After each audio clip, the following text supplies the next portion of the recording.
We looked at the straight ashigarami system in considerable detail. It's time now for us to switch our attention into the cross ashigarami system. It's my belief that the cross ashigarami system is probably the single most powerful and most controlling of all the leg lock options that we have in all of Jiu-Jitsu. Let's understand exactly what the position is and start to understand not only the position itself, but the very nature of the leg lock system as a whole, based on some of the considerations we'll soon be looking at.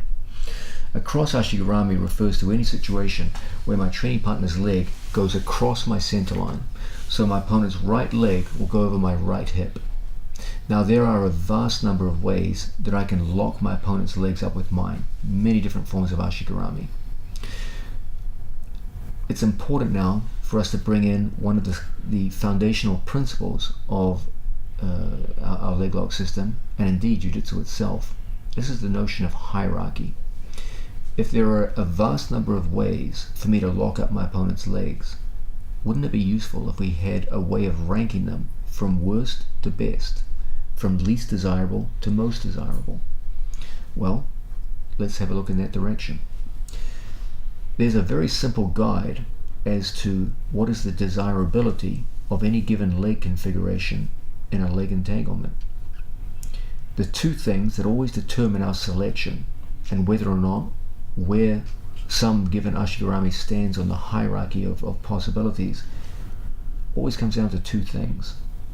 How vulnerable does the given ashigarami make my legs to my opponent's counterattacks, and how much braking potential does that ashigarami offer to me as the offensive player? I could, for example, lock my legs on the outside of my training partner's legs, and yes, there's actually considerable braking pressure which is possible in this position. However, I've exposed my feet to obvious counterattacks, and there's considerable braking pressure for my opponent too. Okay, so yes, I scored highly in terms of braking potential, but I scored poorly in terms of athlete safety to counterattacks. As a general rule, when we work in the cross ashigarami position, the safest place for my feet as the offensive player is always to place my feet inside my opponent's legs. Of course, there are many other options outside of that, but the safest place for me as the attacking player is to have both of my feet inside both of my opponent's legs. Even within this given position, cross ashigarami with my feet to the inside, there are many different varieties, options for me to work with. For example, here I've chosen a foot-to-foot position where one foot steps over the other and forms a connection of one foot to the other foot. This makes it difficult for my opponent to move and manipulate my feet. But of course there are many other options too. I could, for example, lock a semi or half senkaku or half triangle, where I lock my feet in just like so. I could go further and lock a full inside senkaku. I could take the inside senkaku, and as my opponent's hips rise, switch my feet across to the other side. And from here, we have many other ways that we can work. Okay, so you can see that even within our most preferred ashigarami position, there's many varieties, all of which have their good and bad points. As a general rule, I like to see my students work with what we call closed wedges, where one leg reinforces another. And probably for most athletes, the strongest form of closed wedge will always be a senkaku. So if I'm going to place my feet to the inside position, the apex of the ashigarami system will be both of my feet on the inside and my legs locked in the tightest possible closed wedge, a senkaku. So usually I encourage my athletes in situations like this to get their opponent's hips up, and then from here lock a tight senkaku like so. Now we have a very strongly closed wedge around our opponent's hips and knee. When he goes to move from a position like this, it's awfully difficult, regardless of which direction the senkaku is in. So for example, if my foot was inside, same thing. Here, it's very difficult for my opponent to go to move around and avoid the obvious pressure that I can put on my opponent. If he goes to step over, the strength of the Senkaku will hold him in position here. And now we can exert very, very strong braking forces upon the leg. Wherever he goes at this point, you have that strong inside Senkaku, a closed wedge. My feet are very difficult for my opponent to attack. We've got tremendous braking pressure. And so that forms, as it were, the height of the hierarchy. It has maximal safety, both of our feet in the inside position. It offers tremendous braking potential, one of the strongest of all the braking locks, the inside heel hook, which translates most of its braking potential into the vulnerable MCL joint and requires very little range of motion in order to get significant brakes. And it offers the benefit of a closed wedge, which is very difficult for my opponent to dislodge, to break apart and move away from. That is, as it were, the highest point in the LegLock system. Whenever my athletes come up against tough, physically demanding opponents and the lesser versions of the LegLock game are not working, I always encourage them to work towards inside heel hooks for maximal braking power, feet on the inside, cross Ashigarami, and closed wedges. And so typically I always drive them towards the idea of some variation of inside Senkaku, cross Ashigarami, inside heel hook. If you can get all of those together, you're going to put your opponents under severe pressure and submit a lot of people with the LegLock game.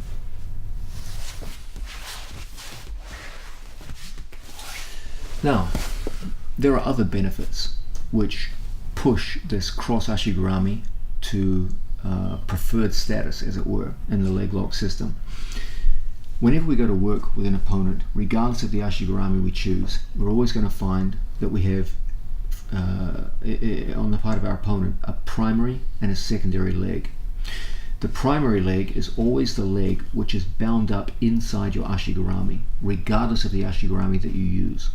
Here, in the case of a cross Ashigarami, my opponent's right leg is inside my Ashigarami. That's the primary leg.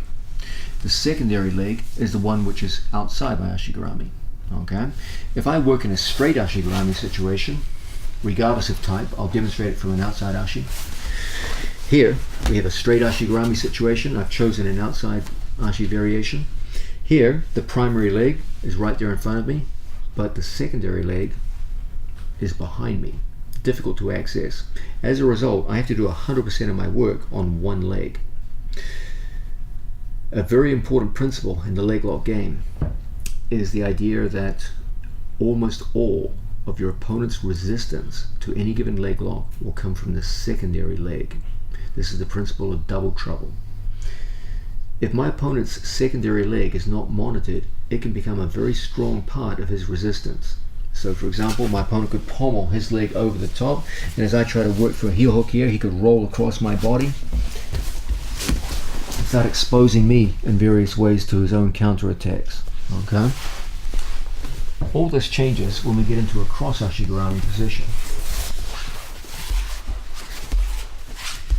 In cross Ashigarami, both primary and secondary leg are directly in front of me.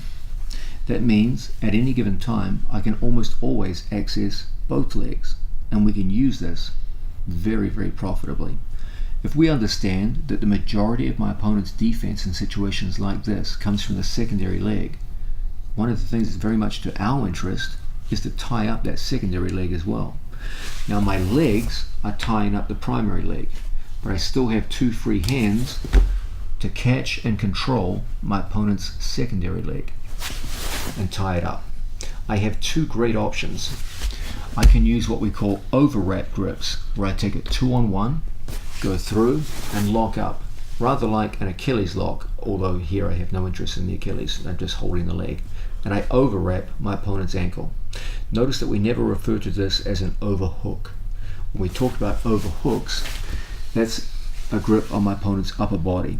I don't want ambiguity in my terminology when I'm coaching people. So when I talk about an overhook, we use it in the same sense that wrestlers do, referring to a hook over my opponent's arms.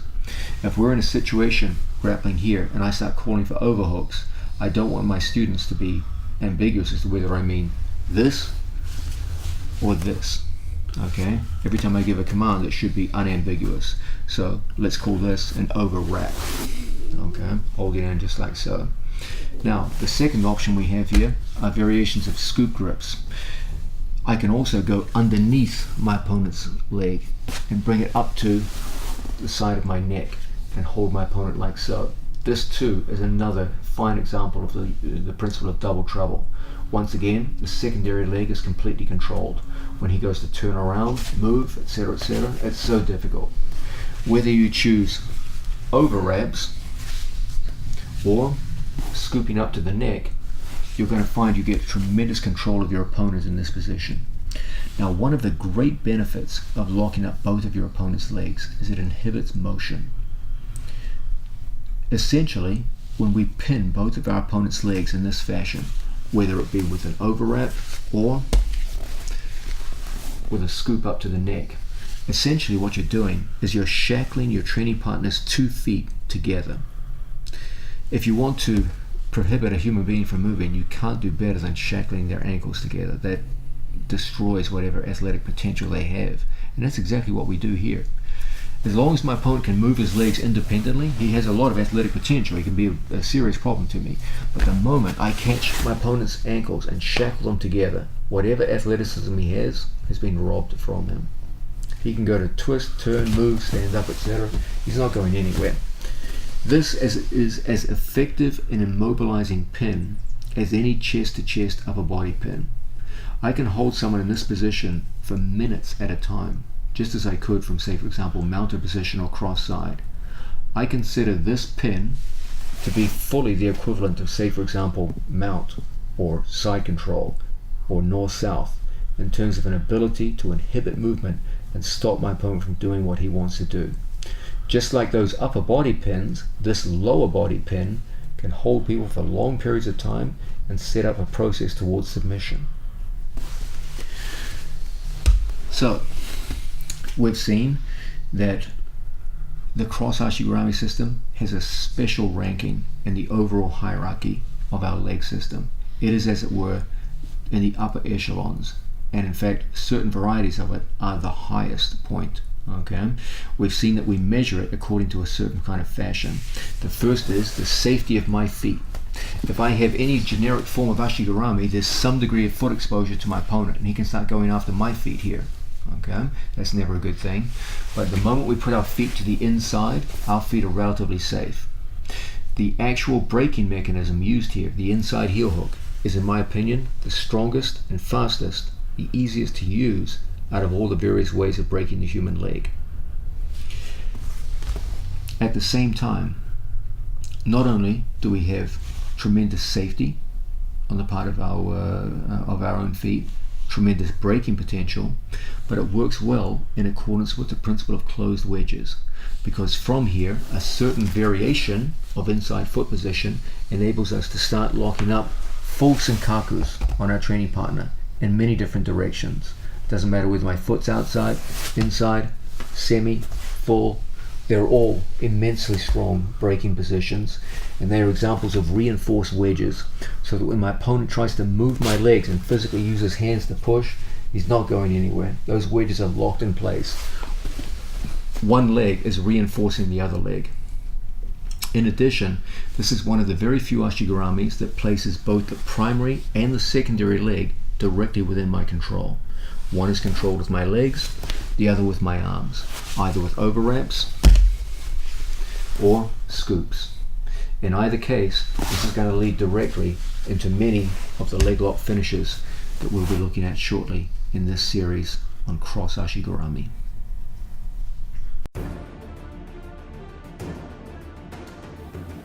We've seen that the leg lock system is really an amalgamation of 3 very separate and yet linked subsystems: the straight Ashigurami system, the cross Ashigurami system, and the reverse Ashigurami system. Let's look now at the cross Ashigurami system and start to understand some of the similarities and differences between it and other systems that we work with. If Placido is sitting in front of me and his leg goes across my center line, his right leg across my right hip, this will be obviously a cross Ashigurami situation. As a general rule, we like to work with our feet inside our training partner's legs. It is possible in situations like this to work with your feet on the outside, but now there's increasing vulnerability and on my part to my opponent's attacks, and a general lessening in control and an ability to switch off into other options that we want to avoid. So as a general rule, we much prefer to have our feet in the inside position, just like so. Now, you guys are familiar with some of the concepts we worked with regards to the straight Ashigurami system. Let's look at some obvious similarities between straight Ashigurami and cross Ashigurami. One thing that doesn't change is the notion of knee and knee line. Okay? Regardless of what kind of heel hook I'm going to attempt, one thing always remains unchanged. I have to keep my opponent's knee inside my knee line. We're defining the knee line as a straight line that joins my left and right knee, and Placido's knee must remain within that line. Okay, so a very important thing in situations like this is I'll be able to maintain that knee line relationship. One of our favorite ways to work in this situation is to control the secondary leg, like so. If I see Placido begin to move out of this position, I will take my arm and I will put an extra wedge underneath my training partner's primary leg and lock in just like so. Okay, when he tries to shuffle out now, that extra wedge means that at any given moment I can always bring his knee back inside my knee line and lock up more securely. So if you're in this situation, the cross Ashigurami, and you feel your opponent is doing a good job of slipping his knee and you feel distance is increasing between you, this is the time to take your arm, go elbow deep around your training partner's knee to put that extra wedge in. So when he tries to go further out, it's very, very difficult. And now I can use that extra wedge to draw him back inside my knee line and go back into work. So this obviously is a similarity with the previous Ashiguramis that we looked at in the straight Ashigurami system. Nonetheless, there are also some very important differences. One of the more noticeable differences when we get into a cross Ashigurami situation is that for the first time we now have two legs in front of us. In a straight Ashigurami situation, we always have, regardless of the Ashigurami, one leg in front of us, okay, and one leg behind us. All that changes in a cross Ashigurami situation, where now for the first time we have two legs in front. There's going to be many advantages to that. This is one reason why we strongly favor this position. We also find that the nature of the heel hook itself, the inside heel hook, is substantially different. In an inside heel hook, the primary stress on my training partner's body when I go into a heel hook is going to be on the MCL, as opposed to a straight Ashigurami system where the primary stress is on the LCL, on the outside of the leg. So we tend to get slightly more catastrophic breaks on our opponent's leg. So in heated situations where you need to maximize braking power, we generally have a preference for inside heel hooks out of a cross Ashigurami. So you see there's some similarities, some differences when we go to this position. We're looking at the cross Ashigurami system. Let's add in some preliminary thoughts that will be very, very important as we go through this video. We said earlier that when we work in any cross Ashigurami situation, we've got two legs in front of us. Let's make a very, very important distinction between a primary and a secondary leg. Let's define the primary leg as the leg which is actually held by my Ashigurami. That's the one that's caught between my two legs. Okay? We call it the primary leg because ultimately what we want to do is we want to get to the strongest heel hook in the entire sport of jiu-jitsu. Okay, which is the inside heel hook. Ultimately, we're looking to get to this grip. Okay.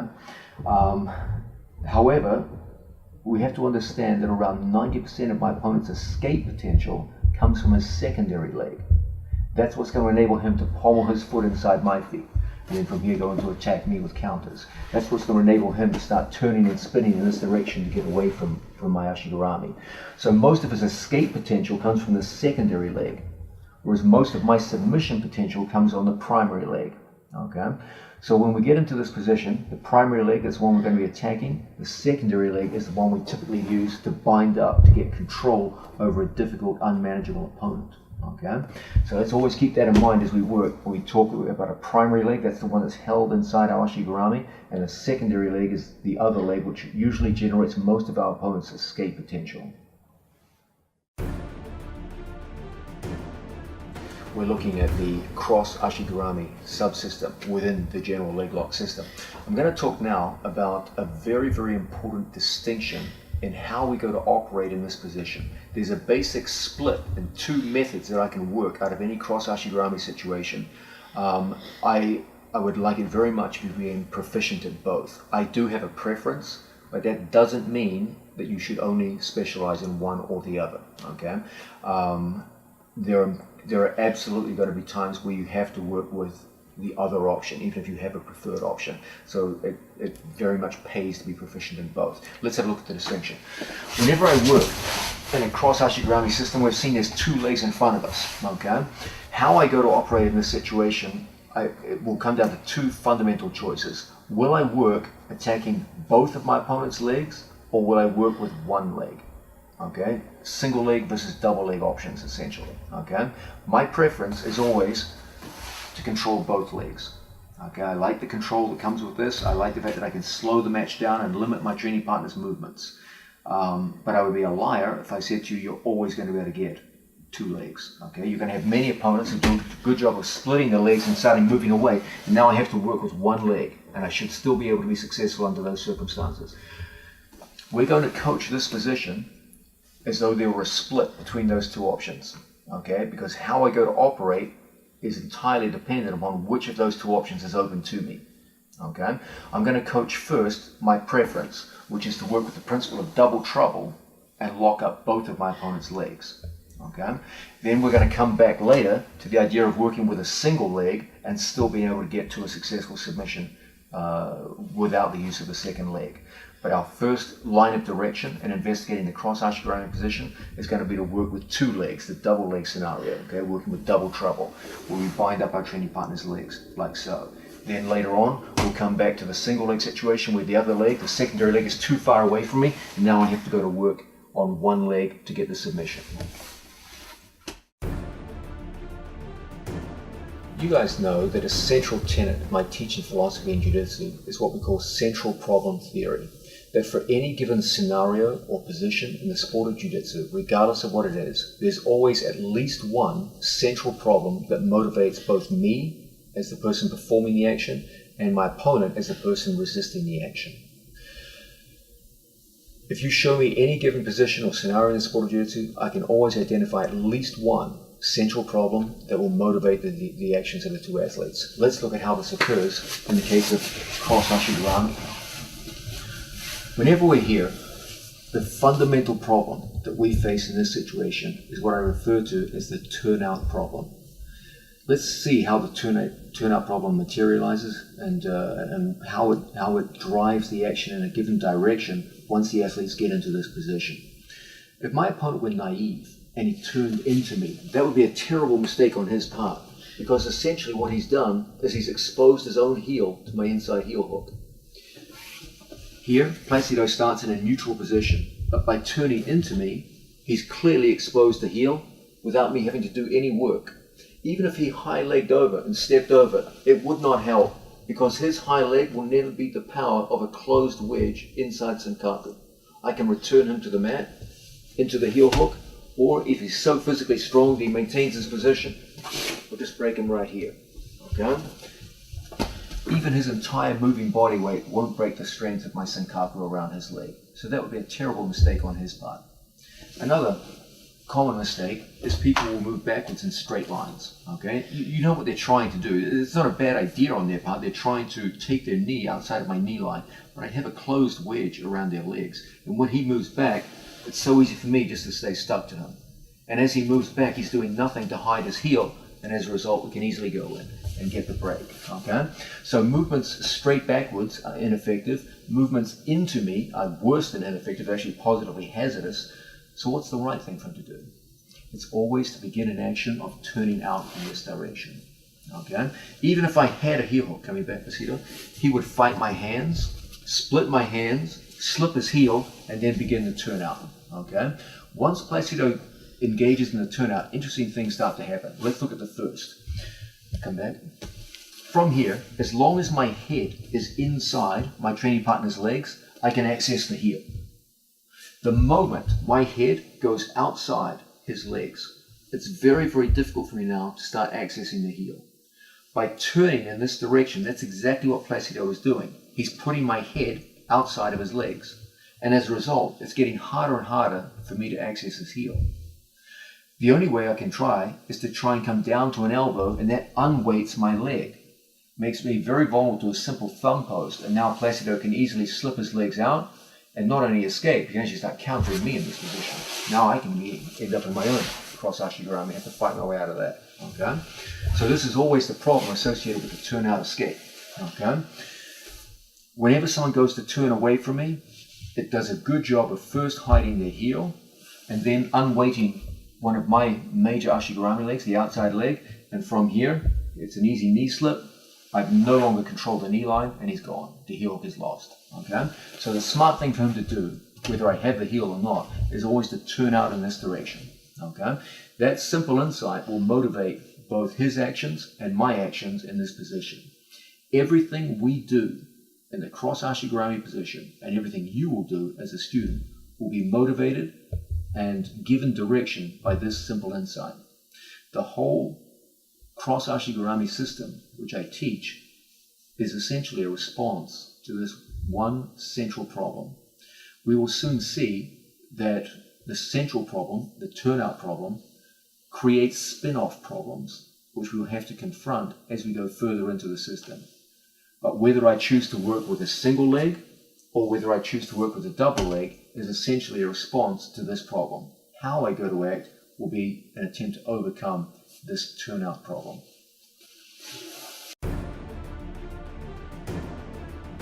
We're looking at the cross ashigurami system. Let's get further into it now. In a situation where I'm locked up with Placido in a cross ashigurami, we've seen there's a central problem that we're always trying to overcome, the turnout problem. Okay? My personal favorite response to the turnout problem always comes back to the principle of double trouble. I know in order to turn out his secondary leg, the knee must go away from me and point away. It has to happen. Okay? So my number one thing that I favor above all others is to go into a different form of ashigurami and seize my opponent's secondary leg. You will often see my students make use of this principle. All of them do it extremely well, and all of them have had tremendous success with it. Okay? The first issue that I face here is not the issue of breaking my opponent. It's of controlling his movement. His movement is designed to get him away, turning out in this direction, and I've got to do something to address that. I have to address this. Okay? I can't go fishing for a heel hook when the question of movement and control hasn't been resolved yet. Okay? This is not the time for heel hooking. This is the time for stopping movement. Okay? So, as soon as I get into a position like this and I see any kind of movement away, my number one thing is to straighten my leg, get a 2-on-1 grip, and snatch my opponent one above the knee and one below the knee. Now, let's be very careful how we grip here. Okay? Do not go in superficially with your fingers. I need to go wrist deep around my opponent's leg. That means both of my wrists have to bend at least 90 degrees. Okay? I'm looking not to grip the leg, I'm looking to grip the knee tendon underneath here. I want to take 4 fingers and lock in here. 4 fingers here. So, once again, as he goes to turn away, I reach and grip. Once I get my grip, I draw everything back and lock it up with an Achilles hold here. Now, I'm not trying to put any heat on his leg at this point. I'm not trying to hurt him with this look. I just hold him in place. Okay? Now, when he goes to turn in this direction, only the upper body can turn. I don't care about the upper body in this situation. I care about the lower body. His upper body can turn, yeah, absolutely. But the part that counts isn't turning anywhere. He won't be able to complete a turnout. I can hold someone here for long periods of time. We've seen, even if you lose the knee line in this situation, you can recover it here very, very easily by putting an extra wedge in and drawing him back. If I want my opponent to move in any given direction, I can do it. If I want him to fall this way, it's an easy thing for me to do. If I want my opponent to roll over in this direction, it's an easy thing for me to accomplish. I control someone here at this point. Okay? This is absolutely one of the most controlling positions that I know of in the sport of jiu-jitsu. I have the same amount of control over someone here as I would in, say, the mounted position or the rear mounted position. I completely control the direction and capacity for movement that my opponent has. You can see what's behind this. Essentially, what you've done is you've shackled your training partner's 2 ankles together.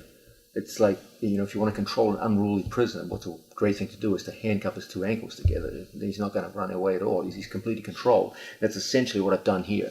Whatever athleticism my opponent has is destroyed by the fact that his 2 ankles are shackled together by this grip. Okay, so essentially my response, my favorite response, I should say, to the turnout problem is to make a switch to a new form of Ashigurami. I had the basic bare bones cross Ashigurami, and I went across and I took a lace leg or ankle lace Ashigurami, where I took a hold of my training partner's leg and laced his two ankles together. The moment I get to this position, I know I control my opponent's movement in a way which no other Ashigurami can do.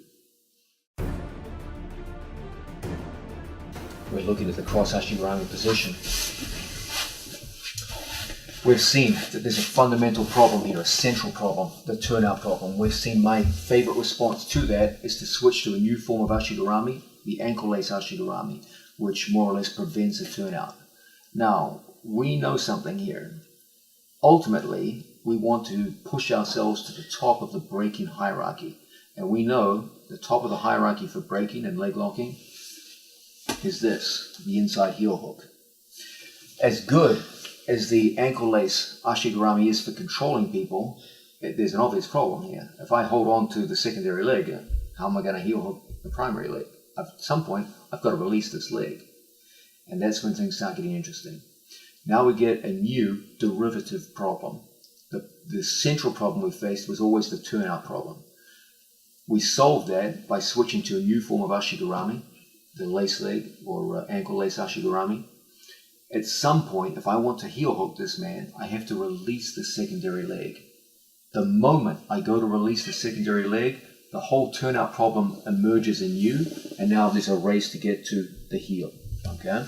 I often refer to this as the release problem. That when I go to release my opponent's leg, the turnout problem re-emerges. Okay? So here I've stopped the turnout. Now I want to get my heel hook. I release, and it's gone again. Okay? Learning to overcome the release problem is one of the keys to success to this position, and it's something you will have to become highly proficient at.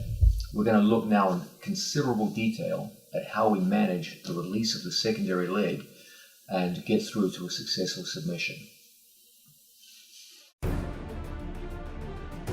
Now, we've been looking at the idea of a cross Ashigurami position. We've seen there's a central problem, the turnout problem, and we've seen our first method of managing the turnout problem or overcoming it is to lock up, switch to a new form of Ashigurami and lock up our opponent's secondary leg and prevent him from turning out.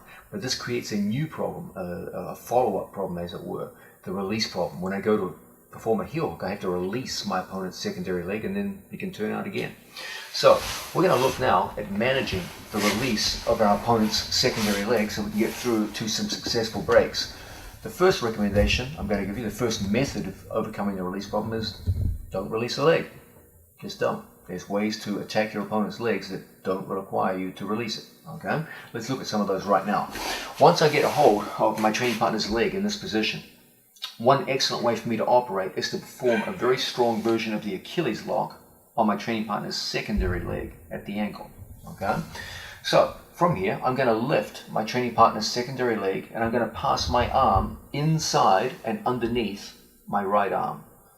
Do not put your free forearm in front. Rather, go through underneath and behind.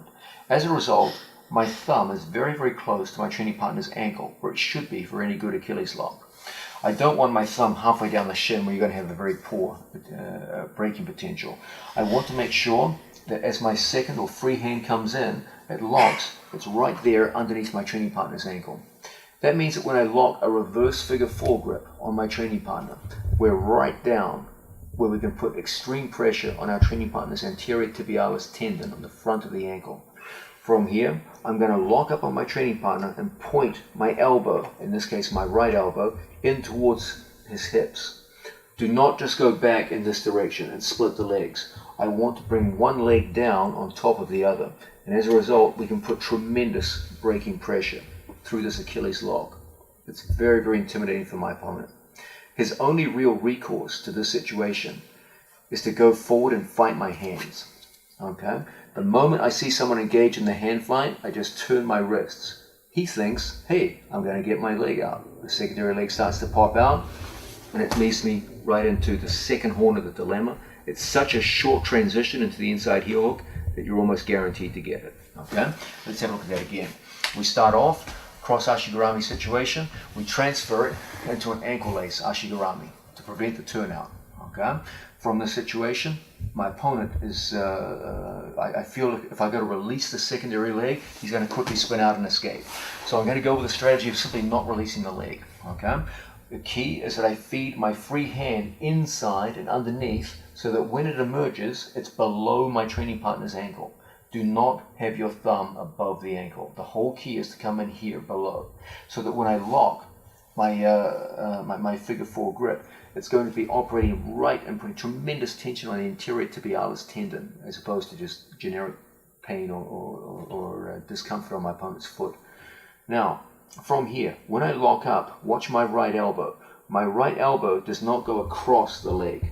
It goes pointing in towards my training partner's hips, and my right shoulder goes down towards my opponent's primary foot. And as a result, you get truly intimidating tension on the leg. Your opponent will have to address this at the expense of his anterior tibialis tendon if he does it. As he goes forward to fight the hands, he has no capacity to turn out. So that as I lose one grip, I just let it go. And the distance I have to travel is so short that by the time he goes to turn out, there's just not time. And as a result, we get the break we always wanted all along. This is a classic example of the principle of dilemma in operation. I create a dilemma between my opponent's secondary ankle and the primary knee. Okay, so here we are, we lock up. My opponent's doing a good job of putting tension in this direction, so I know if I just release the leg, he's going to be gone. Okay, so from here I feed the hand in, making sure I go in below the ankle. When I lock up, we get a very, very strong submission. He has to address the submission. When I see him addressing it, he's got to go down to withdraw his foot. My ankle's so close, there's simply not time for my opponent to turn out.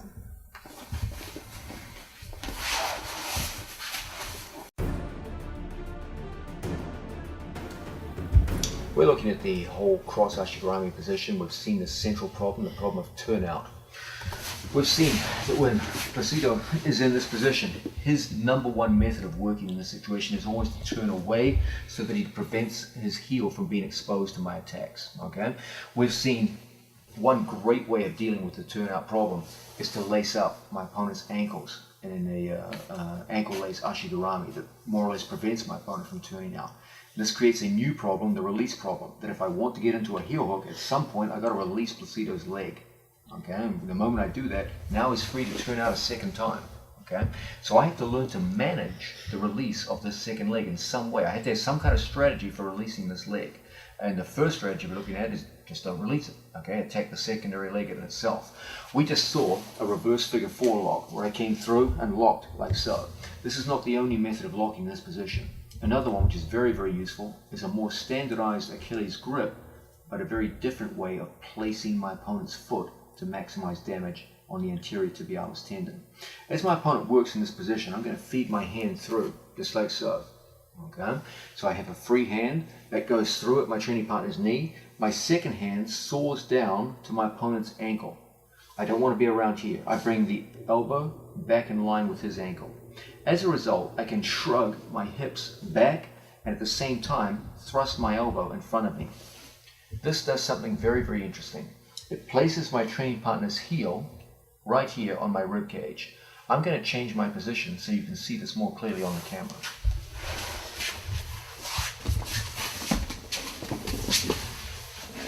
Watch very clearly. The sole of Placido's heel will be placed on my floating rib. Here, I punch my hand through, I saw my hand in place, and then I place his heel right there on my floating rib. This does something very important. A standardized counter to most forms of Achilles locks involve pushing your foot through, often referred to as putting the boot on, where Placido will push his legs through and make it very difficult for me to apply any kind of braking force to my opponent's ankle. When I place the sole of my training partner's foot on my floating rib, it makes putting on the boot or pushing through extremely difficult. In addition, it creates some very interesting grip variations. The grip variation I'm going to demonstrate here is a variation on figure 4 grips. Here, I grab a hold of my own bicep and my own shoulder. Now, I point my elbow at my training partner's hips and it puts direct pressure on my training partner's anterior tibialis. Again, it's a very, very painful lock which will actually do genuine damage to your opponent as opposed to merely cause pain. You actually are attacking an actual tendon in the leg rather than just a generalized pain to the back of the leg. So once again, my opponent's in here. We have his secondary leg well bound up. I bring my arm in. I punch my training partner's heel right there, the sole of the heel, onto my floating rib. So when he goes to push his leg through, it's exceptionally difficult. It just runs right into my torso. From here I grab the bicep, my own shoulder, and I drive through into the lock. Now, having seen that detail of the heel, we're going to relocate so you can see the follow-ons that come from this move. From here, same as before, we tie up our training partner's secondary leg. I want to stay on the leg so that my opponent can't simply turn out the moment I release it. We've seen that from here, by punching through on my training partner's leg, I can now come down to the ankle and then push the sole of his heel right onto my floating rib. Then we lock up a figure 4 grip. Ordinarily, I'm not a big fan of this grip for Achilles locks, but this particular variation, it works extremely well. From here, I push my elbow forward. My opponent has to fight my hands, just as before. And just as before we created a dilemma, so too we're going to create a dilemma here. As I lose the grip and he starts pulling his foot free, like so, fighting to save himself. That's exactly when we just fall straight back. We've got a short distance to cover, and as a result, we can successfully transfer into the inside heel hook. Once again, I start off, lock in, and I get that heel into a perfect breaking position. You'll break a lot of people in this position here. It's a difficult thing to get away from. He has to fight my hands now. When I see him fighting the hands, look how I just pull on the outside of the heel, and even as he goes to turn up, we've got the catch, and we're in a winning position.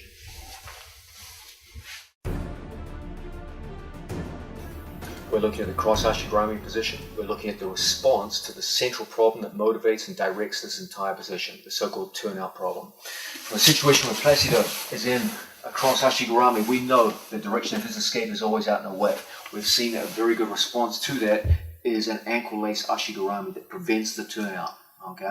Unfortunately, a new problem starts to emerge. At some point, I've got to release the secondary leg if I want to get a heel hook on the primary leg.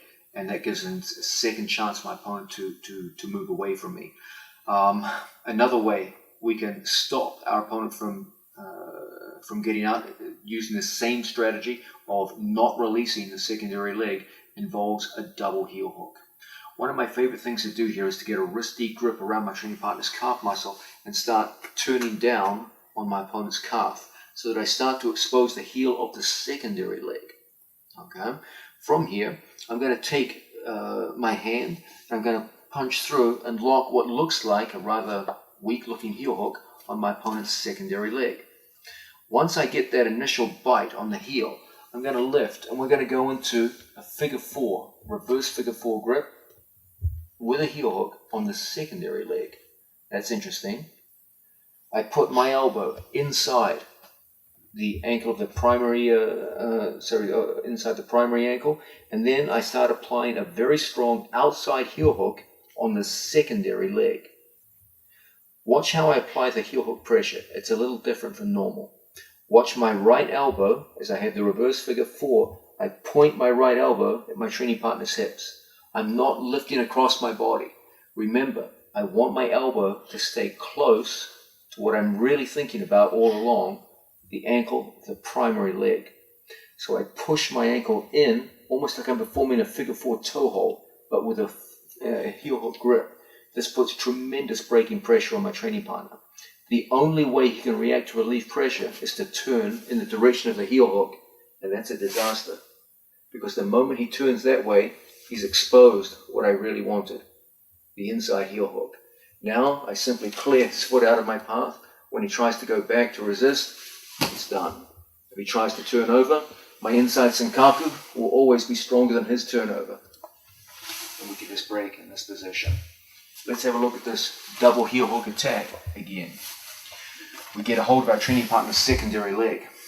From here, I do a turning action of my wrist to expose my training partner's heel. First, I put in a conventional heel hook grip.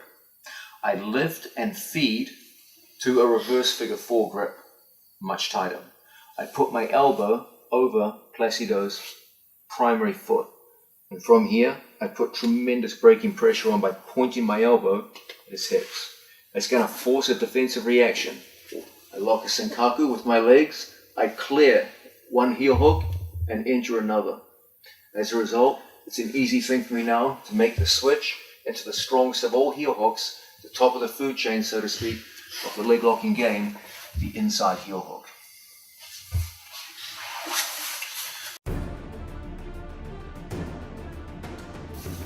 We're looking at the cross ashigurami situation, and we're looking at one of the great problems associated with it, the turnout problem. We've seen our favorite response to the turnout problem is always to tie up our opponent's secondary leg into an ankle lace ashigurami. Once we get here, the question is always, how are you going to operate? Are you going to just stay on the leg and control him forever, or are you going to make a transition to actually break the guy? When you make the transition, at some point, you're going to have to release the secondary leg. Okay? And when that happens, now you've got the release problem. One strategy to deal with the release problem is just don't release the leg. Attack the secondary leg itself. We've seen how to do that with various forms of Achilles locks and even heel hooks. Let's look now at a different way of operating, a lace leg attack. From here, as I go to work on my training partner, I'm going to control my training partner's knee, and we're going to punch through on our training partner's leg. So that my arm, which is currently controlling the secondary ankle, punches between my training partner's ankles and goes elbow deep around our training partner's Achilles tendon. It is extremely important when you employ this move that your hand lines up with your opponent's toes.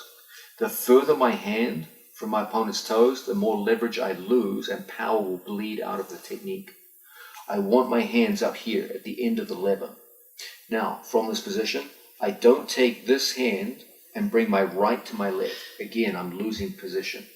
I want my left to come to my right, and we cross wrists and lock up.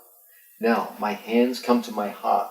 Everything goes across onto my center line, and this puts tremendous braking pressure through your opponent's legs. Okay? Done properly, he will feel this as an actual knee bar attack on his primary leg. If it's not done so well, it'll still feel immensely painful to your opponent and is a truly intimidating lock. We will often use this to gauge the mental toughness of our training partners and opponents in competition. It's very, very difficult for my opponent to extract himself in. Both legs are completely controlled. If he tries to turn out in this direction, it's just simply not going to happen. If he tries to spin over in this direction, that's not going to help at all. And from here, we can put tremendous braking pressure on our training partner. Once again, we start off with an ankle lace ashigurami. From there, we're going to go into a lace leg break. I go through, punching in and locking up, lining my hand up with my opponent's foot. I bring my free hand to the breaking hand, not the other way around. And from here, I bring my hands to my heart. I like to pitch over onto my side. From here, I push with both feet, and I pull one leg across the other for a punishing lock.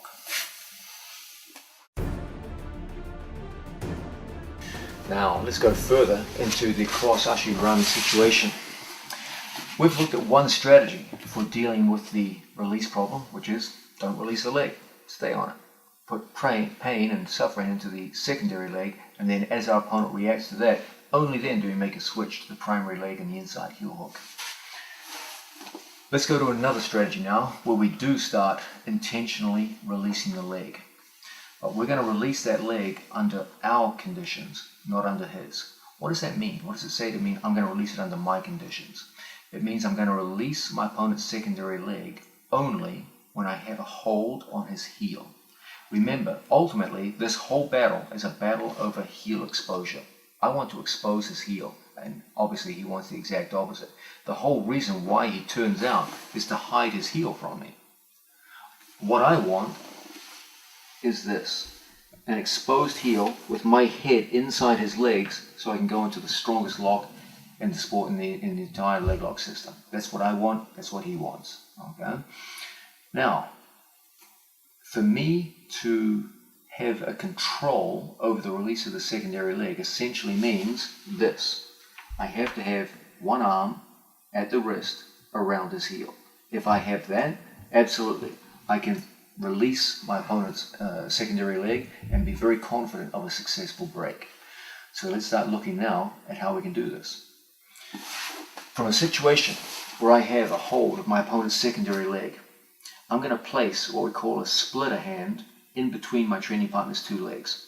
I'm going to lift the secondary leg, and I'm going to place a forearm between my training partner's two legs. It functions as a splitter, splitting his two legs apart, as opposed to here where the legs are in contact with each other. So I lift and place the splitter hand in. The moment I get the splitter hand in, I'm going to take my free arm, I'm going to go around the corner, I'm going to lock up right here. This creates an interesting situation. Push your foot in, ready?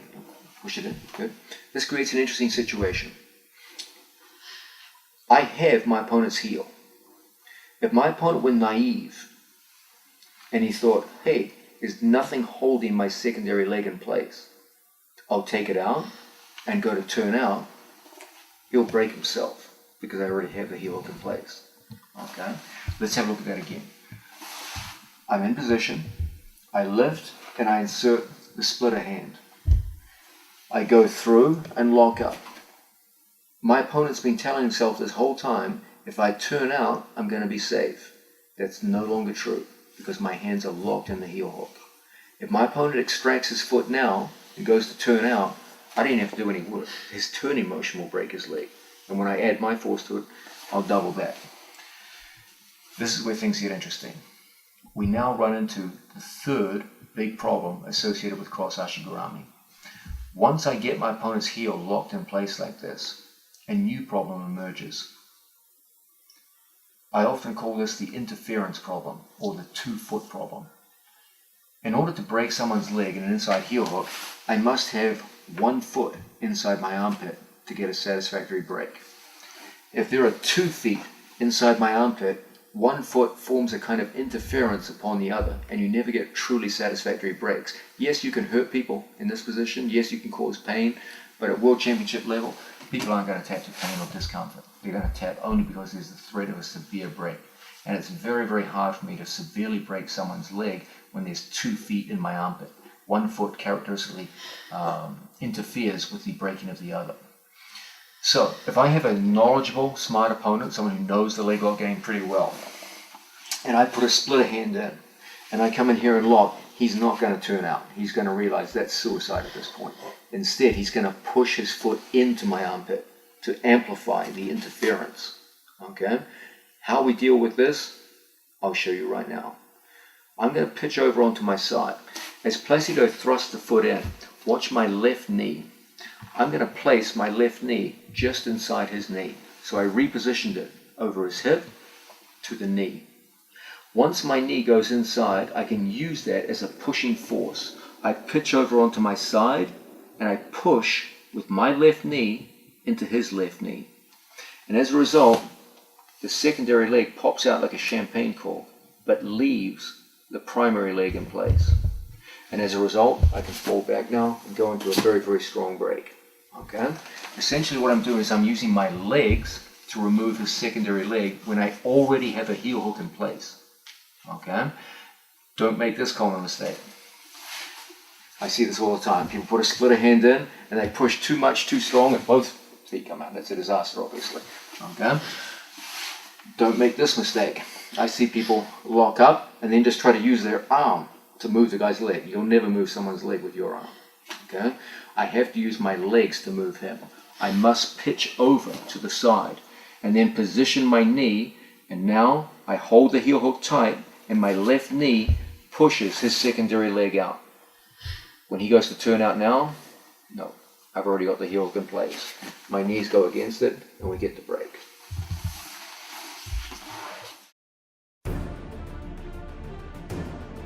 Let's go further into the cross ashigurami system. We've seen that the big problem, the big picture that we're dealing with here is the turnout problem. My opponent at any given moment can start turning out and then hide his heel and eventually escape. Okay?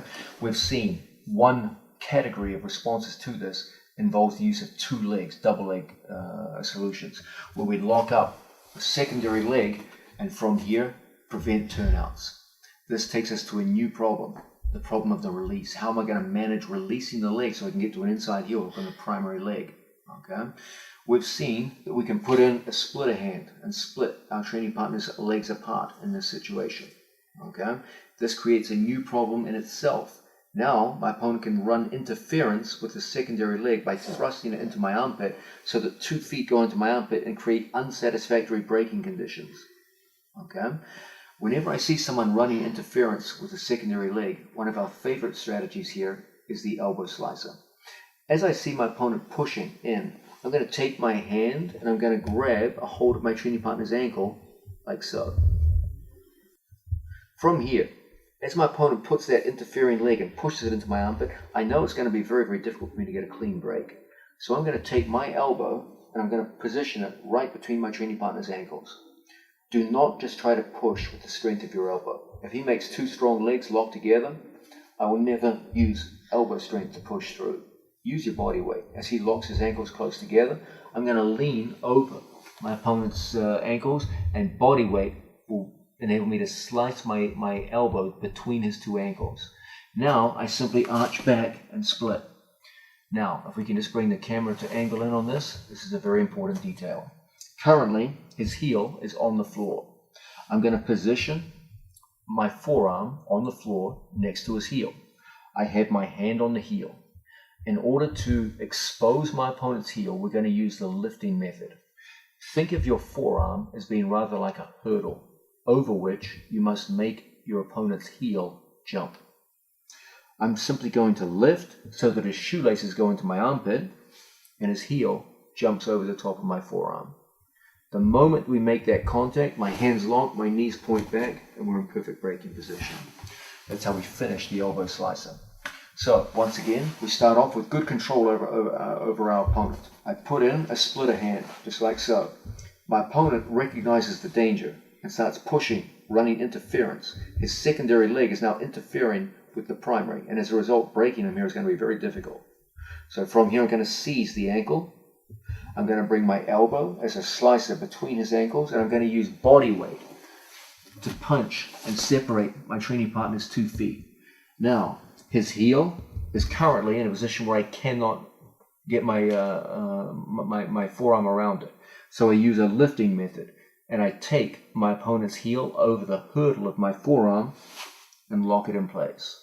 The moment that occurs, my bottom knee faces my top knee, and we're in the perfect position to go in and get the break.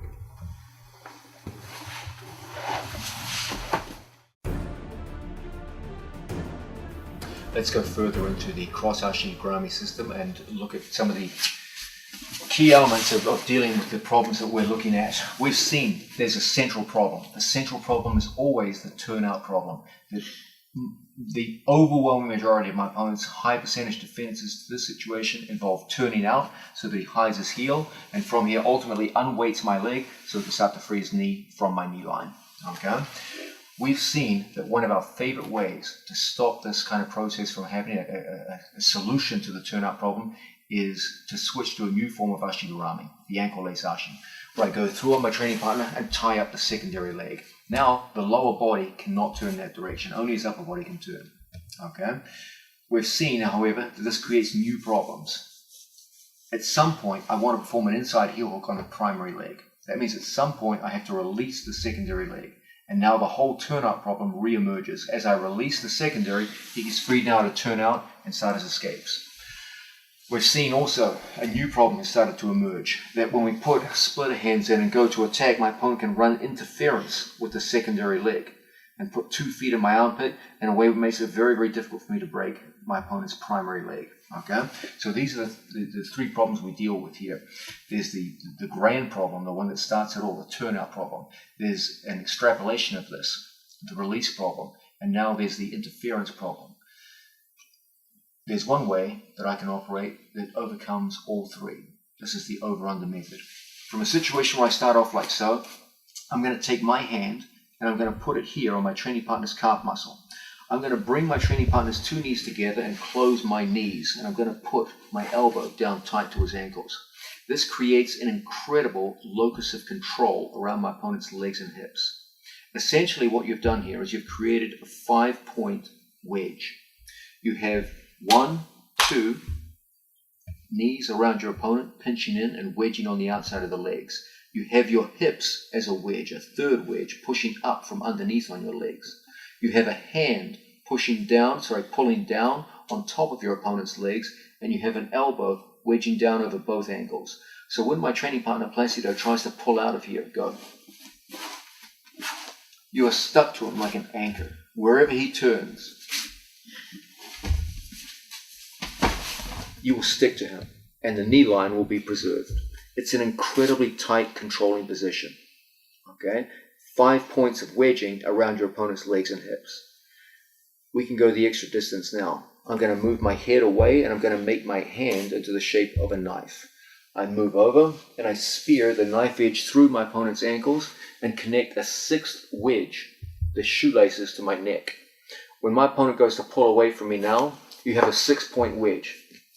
From here, it's almost impossible for your opponent to pull, roll, or move away. At the same time, you now have an exposed heel behind you. I can tilt my opponent over by planting a foot and using my cross-buttock position to take my opponent over and expose his heel. I lock an inside senkaku with my legs, creating an even stronger wedging effect. And now I use a reach back to go in and secure my training partner's heel. There's no reason now why I can't go through the legs and lock. Wherever he goes now, it doesn't matter. The inside heel hook is locked, and we've got the finish in place.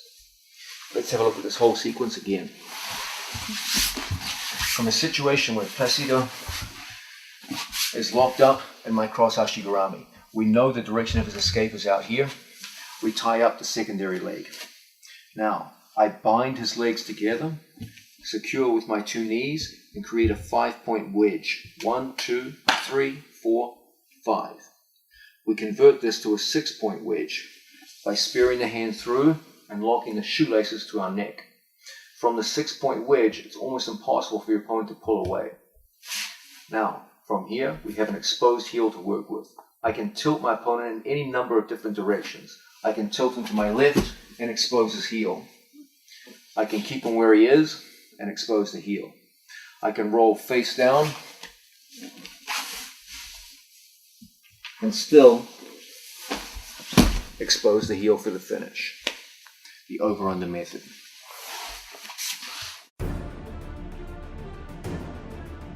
Okay, let's look now at another method of controlling the situation out of cross hashigurami and getting through to a successful inside heel hook. We've seen from here, ultimately we want to release the secondary leg and get through to an inside heel hook, the strongest of all the heel hooks in this situation. Again, going back to the idea of a hierarchy. Out of all the various locks we can use, the inside heel hook is the top of his food chain. It's the best one, or the one we prefer. So we want to find ways to be able to control our opponent's leg, manage the release problem, and get through to a break. In the previous move, we looked at the over-under method. Let's look at a variation of that now, which I strongly favor, the double elbow method.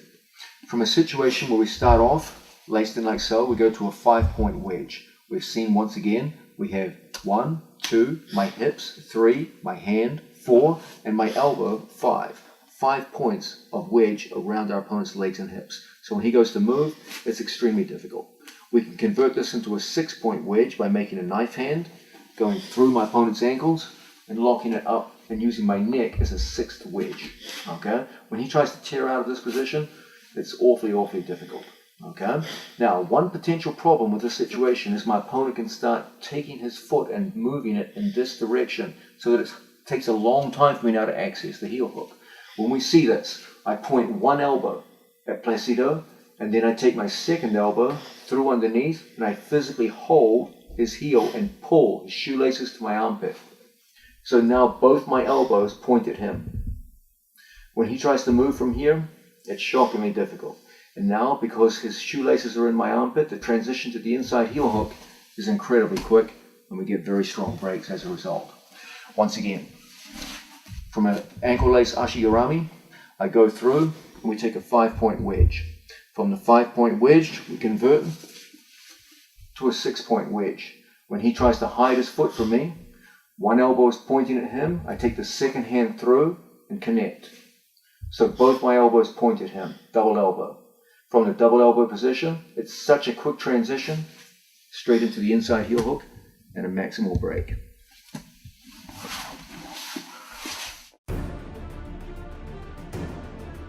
Let's go further into the cross hashigurami system and look at the double cross method of dealing with the release problem.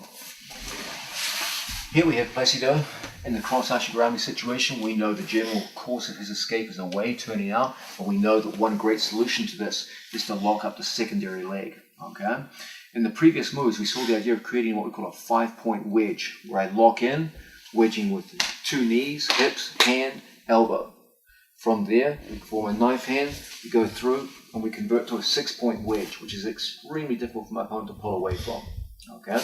Everything we did so far involved coming back directly to the heel. Another option is to take my opponent's secondary leg and make that cross my center line, so that both of my opponent's legs cross my center line in opposite directions.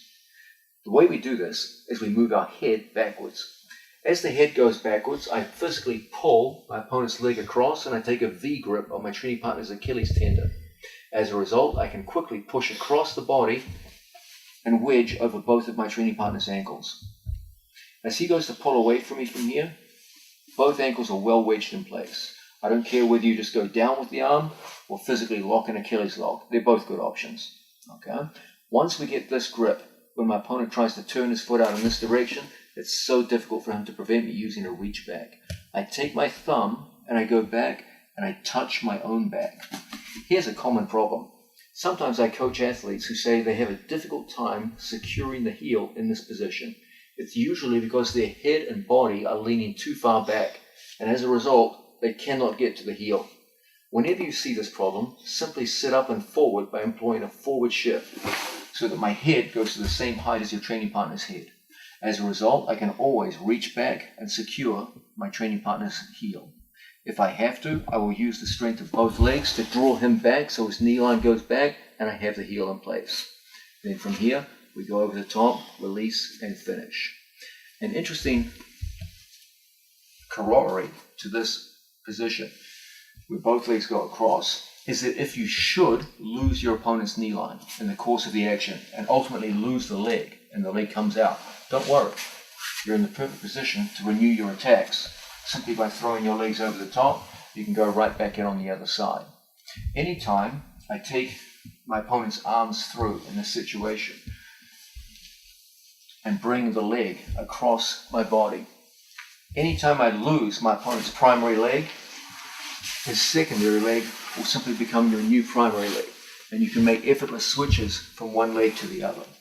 Okay? Let's quickly review the move as a whole. We start off as we did the others. We get a hold of our training partner's leg like so. From here, we go immediately to a 5-point wedge. Then we convert it to a 6-point. From the 6-point wedge, we move the head back, pass the foot across the center line, and V-grip it to hold it in place. We put a wedge on top, and we sit up and forward to access the heel. And from here, we get a tremendously strong break. We're looking at the cross Ashigurami position and the method of breaking from there, the inside heel hook. So far, everything that we've looked at has involved the use of both of our opponent's legs. We're appealing to the principle of double trouble. This is my personal favorite way of operating anytime we're in cross Ashigurami. It's incredibly controlling and essentially converts your Ashigurami into a method of pinning your opponent's movement. As I said earlier, you'll see all of my students using this repeatedly in top international competition, and they are able to hold some of the biggest, strongest, and most talented opponents for long periods of time and work their way methodically for the break. It's an incredibly effective way of controlling people's movement out of Ashigurami. However, there are always going to be times where you cannot access the secondary leg, and you're going to have to go directly on the attack with one leg only under your control.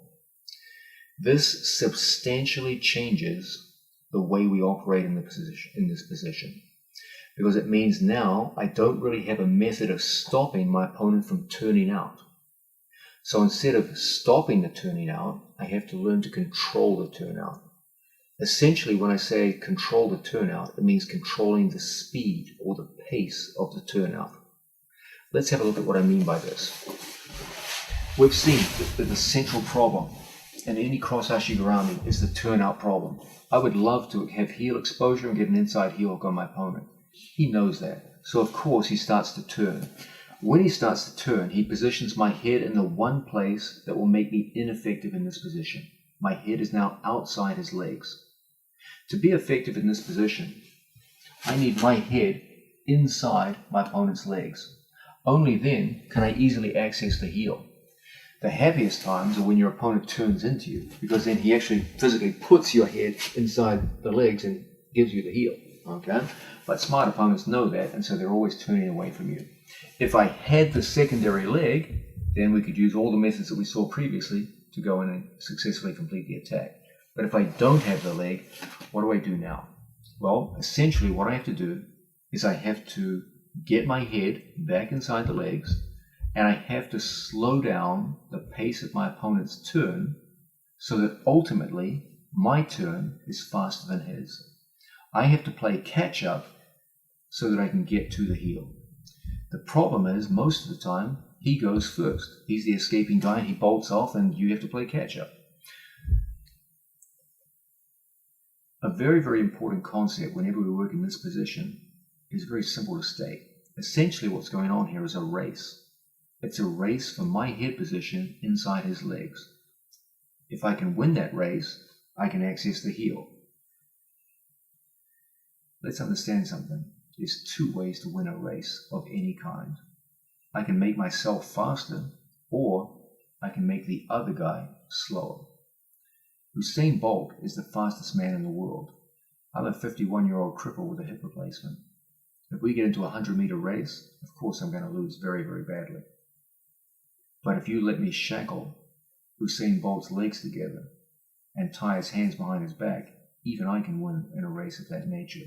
It's not because I got faster, it's because I made the other guy slower. Most of jiu-jitsu is built along those lines. It's about making your opponent slower rather than yourself faster.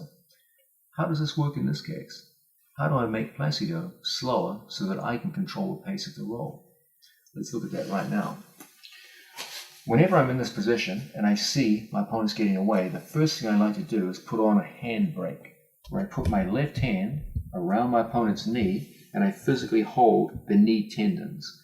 Don't just put your hand here superficially. That's not going to slow anybody down.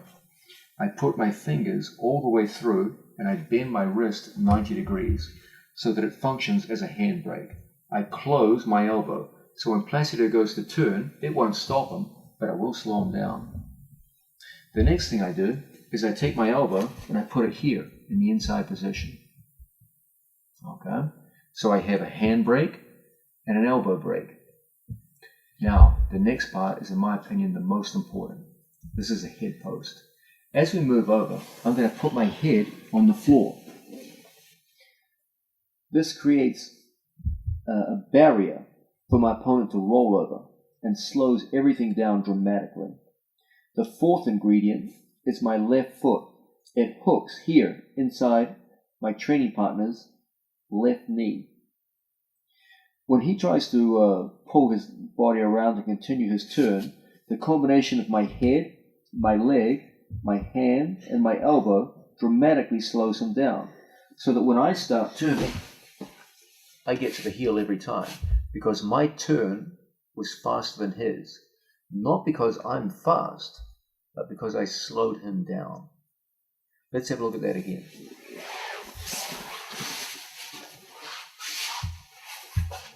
Essentially here, we have a race.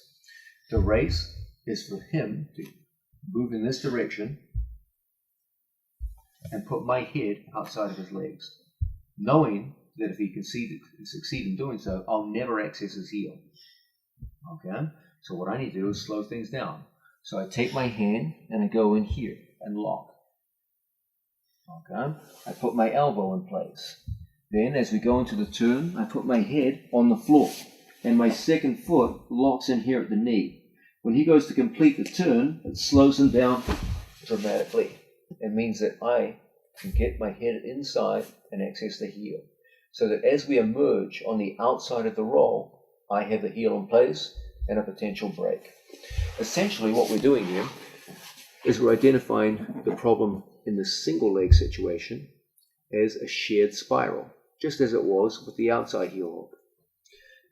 We share the same spiral, we're spiraling in the same direction, and I have to control the speed of the spiral. In other words, my spiral has to go faster than his. I don't rely on my speed to get it done. I rely on my ability to slow him down. Let's have a look one more time at this important sequence. Once we get into a situation like this and I don't have my opponent's secondary leg, the first thing I'll do is that. I'll put in a handbrake. The second thing I'll do is this. So even as he begins to turn, it's not as fast as he wanted it to be. Then I put my head down on the floor and my leg goes across. So that even as we emerge out the other side, the heel hook is on. Now from here, my hands connect and we get to a successful break. This is my favorite way to deal with the cross ashigarami in situations where we have only one leg under our control. Essentially, I put a series of basic, simple mechanical breaks on my opponent. My hand, my elbow position, my head post on the floor, and my interfering foot in his leg. This slows my opponent down sufficiently that I can win the race for head position, get my head inside my opponent's legs, and therefore access the heel. So that as we share the spiral and roll through, I come out at the end of the spiral ahead of my opponent with a fully locked in inside heel hook.